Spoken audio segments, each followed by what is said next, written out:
अस्सलामुअलैकुम। हाँ जी, तो यार क्या हाल चाल है आप सबके? होप एकदम मज़े में होंगे आप सब। Welcome back to another video.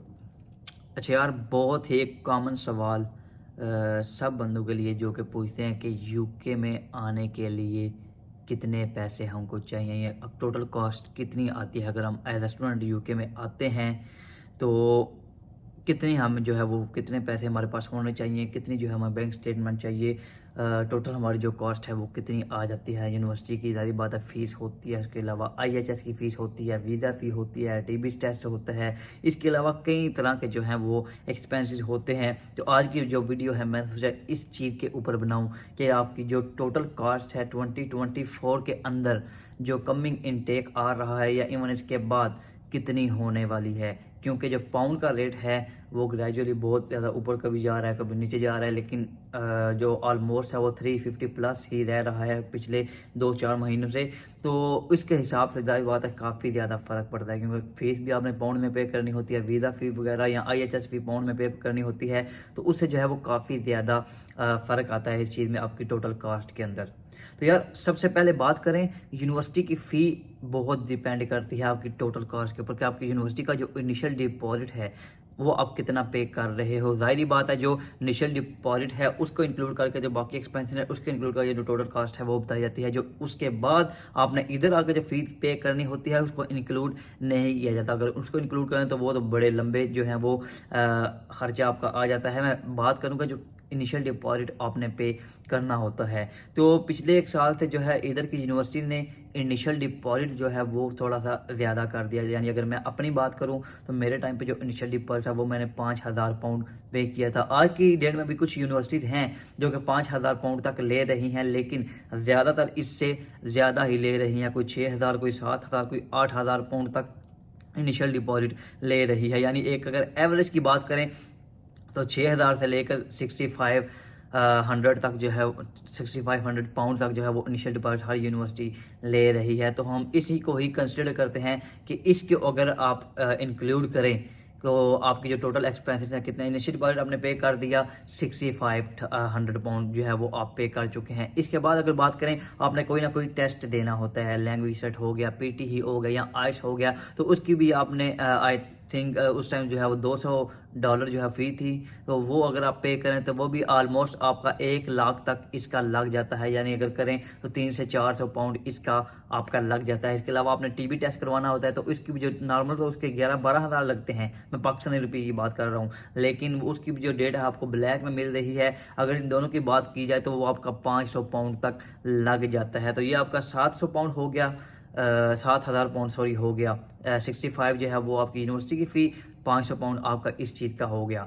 इसके बाद अगर बात करें आपने वीज़ा फ़ी अपनी पे करनी होती है जो कि लास्ट ईयर जो एंड पे जो इंक्रीज़ हो गई थी, तो वो अभी ऑलमोस्ट 70 चल रही है या इससे कुछ ज़्यादा चल रही है। तो अगर उसकी बात की जाए उसके बाद आपने जो है वो आईएचएस की पे करनी होती है जो कि 16 जनवरी से वो भी सॉरी 6 फरवरी से वो भी इंक्रीज़ हो गई है।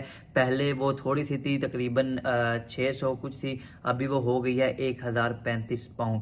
तो वो डिपेंड करता है कि आपका जो वीज़ा है वो कितने साल का आप ले रहे हो। यानी 1 साल की जो फीस है वो 1,035 पाउंड आपने पे करनी है। इसके बाद अगर आपका प्लेसमेंट ईयर है तो प्लेसमेंट ईयर की अगर आप बात करें तो आपकी वो डबल फीस हो जाएगी, यानी 2,070 पाउंड हो जाएगी।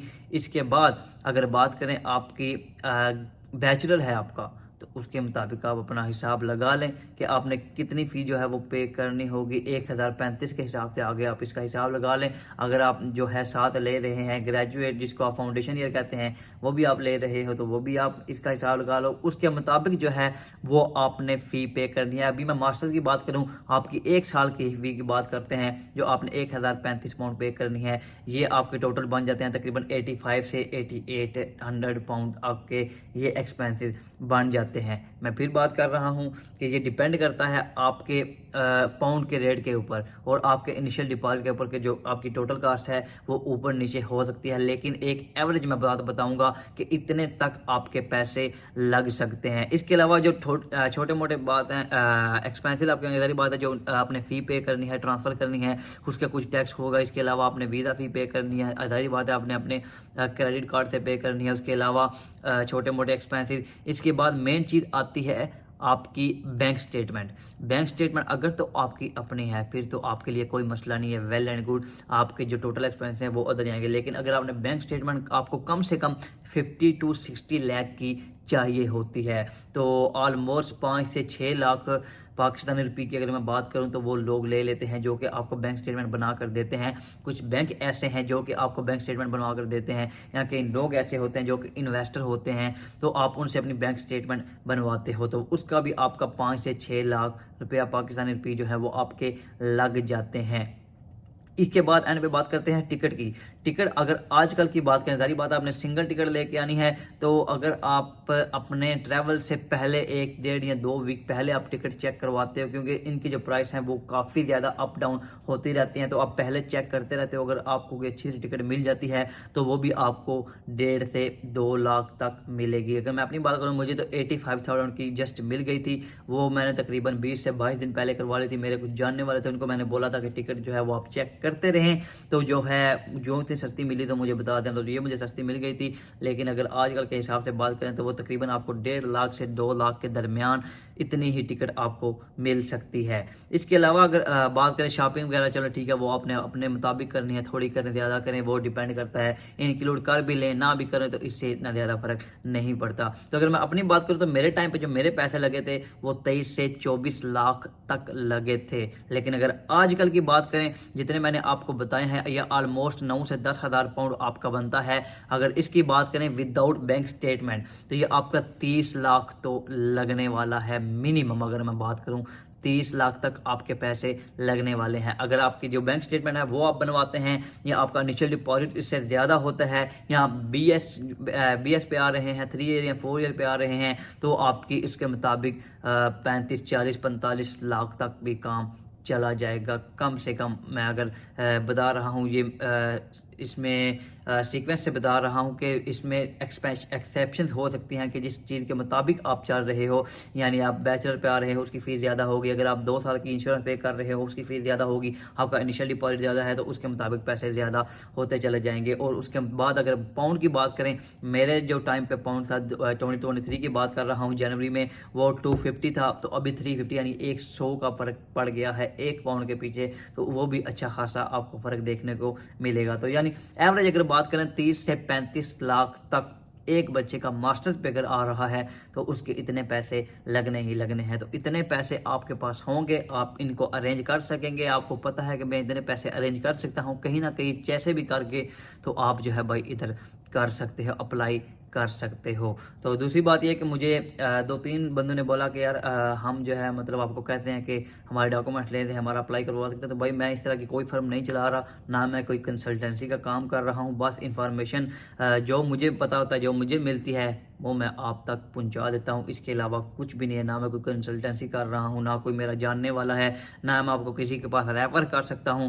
हाँ, अपने तौर पे आप ज़रूर देखें, कंसल्टेंट बड़ा मैटर करता है। इसके अलावा इनिशियल डिपॉजिट की अगर बात करें, इनिशियल डिपॉजिट कोशिश करें जितना मैक्सिमम हो सके 60 से 70% अपना इनिशियल डिपॉजिट, स्पेशली जो बैचलर वाले हैं वो लाजमी सबमिट करवा कर आएँ, ताकि बाद की जो इधर की फ़ी है आपकी इजीली मैनेज हो जाएगी। क्योंकि जॉब की सिचुएशन कुछ ऐसी होती है कि नहीं पता होता कि आपको आते ही जॉब मिलेगी या आपको 2 महीने लग जाएंगे जॉब ढूंढते हुए, तो ये डिपेंड करता है। इसलिए ये ना हो कि आपकी जो ड्यू डेट है फर्स्ट इंस्टॉलमेंट की वो आ जाए और आपके पास पैसे ही इतने ज़्यादा ना हो। थोड़ी इंस्टॉलमेंट होगी तो थोड़े आपके पैसे होंगे वो आप इंस्टॉलमेंट पे कर देंगे, बकिया जो पैसे जो पहले उधर से आप पे करके आए होंगे वो आप रिकवर कर लोगे साथ साथ। अल्हम्दुलिल्लाह मैंने भी रिकवर किए हैं साल के अंदर, आप भी जो है वो रिकवर कर लोगे। तो यार यही थी एक छोटी सी वीडियो, मैंने सोचा इसके मुताबिक एक इन्फॉर्मेशन दे दूं। उम्मीद करता हूँ वीडियो थोड़ी सी हेल्पफुल रहेगी।